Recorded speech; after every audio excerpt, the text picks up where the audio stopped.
Today we are going to learn the fourth part of fourth chapter, heat and temperature.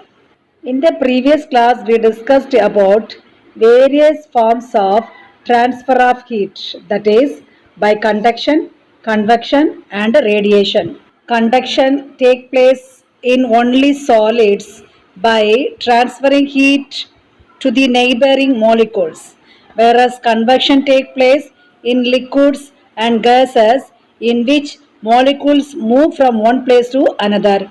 In conduction, molecule does not move, whereas in radiation, no medium is required to transfer the heat. Activity 3 shows that how does heat transfer in metal. Here the materials required are a stand with a clamp, a metal ruler, wax, metal pins, Bunsen burner. Now you are going to fix a metal ruler with the help of clamp. The next step is take some molten wax and fix it to the metal ruler at the right distance. The next step is we are going to fix metal nails to the wax. Now you are going to heat the free end of metal ruler with the help of Bunsen burner. What do we observe? We will see that first pin A falls down, then pin B falls down, then C. This is because metal near the burner heated first. This absorbed heat energy is transferred to neighboring molecules. In such a way, the molecules near A gets heat energy first, then it will transfer to B, then it is slowly transferred to C. When the heat energy reaches the point A of the metal ruler, the wax at this position melt and thus the nail A falls down. At the same time, B area of metal ruler is cooler than A area of metal ruler. That is, area around A region is having more heat energy than area around B region of the metal ruler. As we all know that heat energy always transfer from higher temperature to lower temperature, and thus here transferring of heat energy takes place from A region to B region, then B region to C region. That is the reason first A nail falls down, second B nail, and third C nail, etc. Finally, what do you infer from this activity? We concluded that heat energy flows by the process of conduction. Heat energy flow from the region of higher temperature to lower temperature. Metal is a good conductor of heat energy.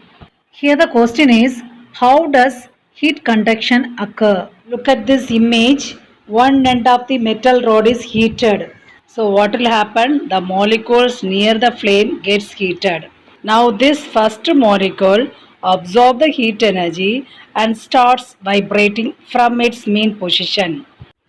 While vibrating, the first molecule dashed with a second molecule, and thus first molecule transfer its heat energy to the second molecule.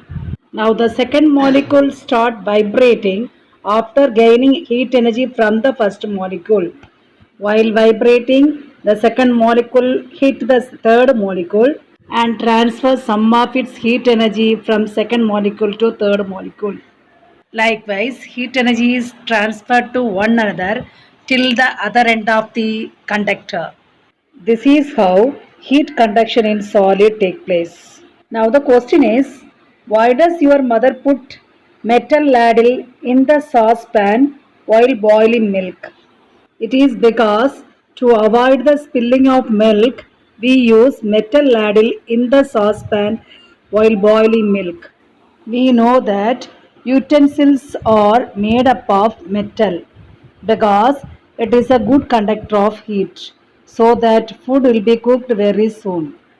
Moreover, the base of the cooking utensils are made of copper metal because copper is a better conductor of heat than aluminium or steel. Now look at this handle of the cooker. This handle is made up of plastic. Why is it made of plastic? Because This plastic is a bad conductor of heat.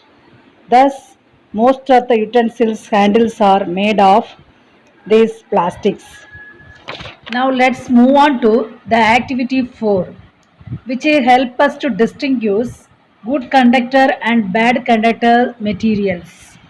The materials required for this activity are a heating pan, spoons made of plastic, steel, wood, copper, and silver, then Bunsen burner, a block of wax. Now you are going to coat all these handles of these spoons with wax. Now you are going to put all these 5 spoons in a pan containing water. Then you are going to heat it. What do you observe? Wax on silver spoon melts first. Then wax on copper spoon melts second. Thereafter wax on steel spoon melts third. But wax on plastic and wooden spoon do not melt. What do you understand? All the metals are good conductor of heat. That is the reason the wax on the spoon melt. Whereas plastic and wooden materials are bad conductor of heat. Why does wax on silver spoon melt first? Because silver is the best conductor of heat. Also, relative heat conducting capacity of silver is better than copper and steel. The next activity 5 shows that how convection current takes place in liquid. Here the materials required are a round bottom flask, potassium permanganate salt, water and Bunsen burner. This is the color of the potassium permanganate salt, which is dark purple in color. Now take some water in a round bottom flask and put some crystals of potassium permanganate salt. Now we have to heat this solution gently. Now we can observe that the pink colored water rises from the bottom of the solution. This is because water molecules at the base of the flask gets heated first. These less dense colored water particles rises up, and at the same time the heavy particles from the top of the solution moves downwards. Thus convection current has been set up. Finally, the whole water become colored. Such a transfer of heat by movement of molecules from one place to another is called as convection current. You have to keep one thing in your mind. When you heat the water expands, so it becomes less denser and rises upwards, whereas water in the cooler region is heavier